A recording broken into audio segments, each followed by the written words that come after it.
To transfer money using the FNB app, start by downloading and installing it from the Google Store or App Store.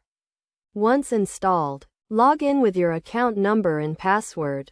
Navigate to the Send Money section and select the Send Money to e-wallet option.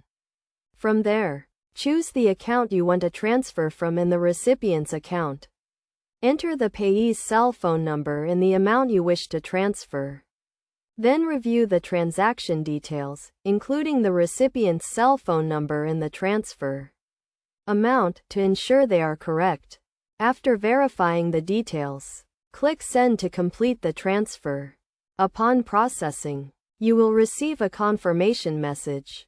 The FNB app offers various functionalities beyond money transfers, including making payments, checking account balances, and viewing transaction histories. By following these steps, you can successfully transfer money using the FNB app.